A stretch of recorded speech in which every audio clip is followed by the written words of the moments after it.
يا جدعان زهقنا، يا جدعان يا جدعان يا جدعان، غير يلا انت وهو بقى مرة، غيروا مرة يا عم، اتعادل وبعد كده ارجع اخسر يا عم، اتعادل بس يعني اوصل 2-2 واسكت. طب اكسب من اول الماتش وريحنا، كفاية كفاية نفس السيناريو كل مرة، سكريبت والله سكريبت. ايه ده؟ انت عايز تقنعني ان كل مرة بيعملوا نفس الحاجة وانا وانت والعالم كله عارف انها هتحصل؟ وايه ده سكريبت يا باشا، ومحفوظ ومتوزع عليهم من قبل الماتش ان ده اللي هيحصل. ما تقوليش، ما تقنعنيش ان اي حاجه في الدنيا تاني غير الموضوع ده. ده سكريبت متوزع عليهم وحصل بس، وكل مره بيحصل نفس الكلام وكلنا عارفين ان ده هيحصل.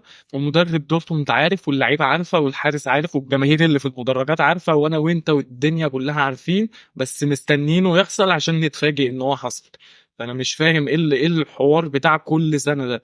خش يا عم الحلقة اما نشوف هنقول ايه. خش، انا مش عارف اقول ايه والله، بس خلينا كده نخش في الماتش ونقسمه على جزئين، نقسمه ماتشين. اصلا الماتش ده ما ينفعش يتقال ان هو كان شوطين، لا ده شوط ماتشين.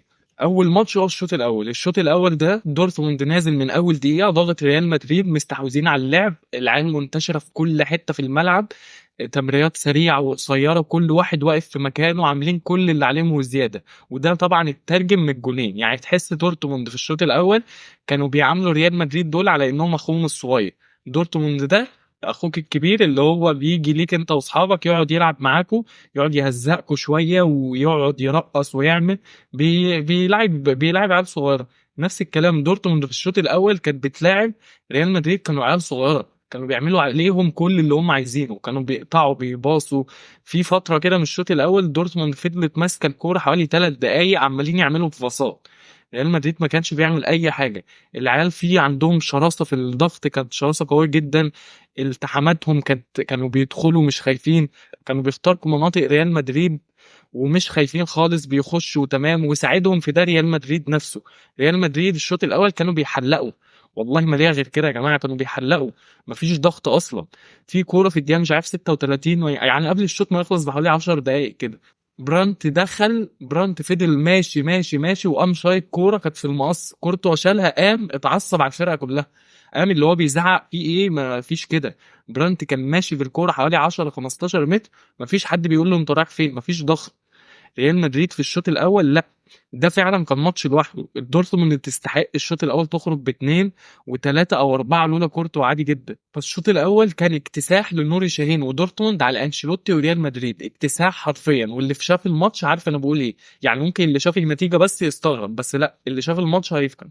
الشوط التاني بقى نزل بصراحة ريال مدريد كانوا بيضغطوا فعلا ضغط، مش التحليل بتاع أول شوط. فبصراحة الشوط التاني نزلوا ضغط من أول دقيقة. وأنا بالنسبة لي من أسباب تحول الماتش ده هي تبديلة نوري شاهين اللي كانت في الدقيقة 55 وطلع بيها اللاعب اللي هو جينز ده، اللي هو اللاعب الإنجليزي اللي كان عنده 20 سنة. فاللاعب ده متهيألي من أول ما ده طلع خلاص أنت تقريبا فقدت 70% من قوتك الهجومية من خلال اللاعب ده اللي جاب الجون التاني. فاللاعب ده كان صداع لريال مدريد، وبطلوعه الحتة الهجومية قلت بنسبة 70%، باقي ال 100% كلها انهارت بطلوع مالين. يعني أنا مش عارف، نوري شاهين تبديلاته كانت غريبة جدا. مالين طلع خلاص أنت فقدت اللي جابوا لك الجون الأول والتاني، وهم كانوا مصدر الخطورة على الطرفين، هم اللي كانوا بيشدوا الفرقة. فبطلوع مالين نزل جروس، بس طبعا جروس لاعب وسط مش فاهم كانت ايه فكرته من التبديل. بطلوع الاثنين لعيبه دول خلاص انا ايقنت، وكمان طلوع مالين ده كانت 2-2، فانا ايقنت خلاص ان ريال مدريد راجع. ريال مدريد بدأ الريمونتادا، روديجير قال لهم وسعوا ومحدش عارف يجيب جون تقريبا، قام طالع مدي واحده هيب. الجون التاني عايز اتكلم بعيدا عن مبابي وبعيدا عن فينيسيوس، عايز اتكلم عن تمريرة مودريتش. مودريتش لعب كوره لمبابي، اللي ما شافش الجون يتفرج على تمريرة مودريتش وهو بيدي الكوره لمبابي، حاجه كده تمريره سحريه بصراحه. مبابي كان هيشوط بس اللاعب عمل تاكلينج من قدام وراحت لفينيسيوس جاب التاني. ومتهيألي بدخول الجون التاني اللي كان بعد الجون الاول بدقيقتين بس، كلنا بقى خلاص عرفنا ايقنا خلاص ريال مدريد راجع، ولاعيبه دورتموند نفسها ايقنت من الموضوع ده. الجون الثالث فاسكيز خد قرار حلو قوي، معظم تقريبا اللي بيتفرجوا بلعيبه دورتموند نفسها كانوا متوقعين ان هو هيعرضها، هو تقل عليها قوي لدرجه ان في لعيبه من دورتموند اصلا عملت تاكلينج قدامه، هو استناهم يعملوا التاكلينج وخلاص، الدنيا كلها مستنياه يرفع، ما هو شايطها حلوه قوي بصراحه في الجون. الجون ده خلاص هو اللي قضى على دورتموند رسميا، الاتنين اتنين كان بقالها بتاع 10 دقايق تقريبا. فكان دورتموند ابتدوا يحسوا ان هم ممكن يطلعوا بالاتنين اتنين. انما التلاتة اتنين بيطلعوا اهم اتنين هجوميين عندك، لا الموضوع اتقضى تماما خلاص.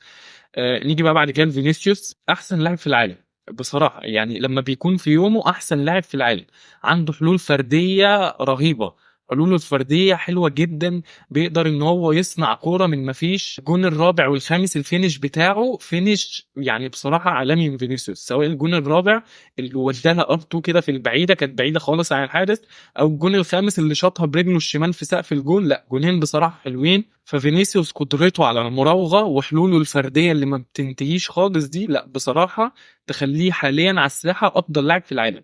يعني انا ما بشوفش لعيبه متهيألي دلوقتي قليلين قوي اللي يقدروا يعملوا زي فينيسيوس، اللي هو يكون رايح هيقدر. هو مراوغ حلو، يعني لاعب كويس.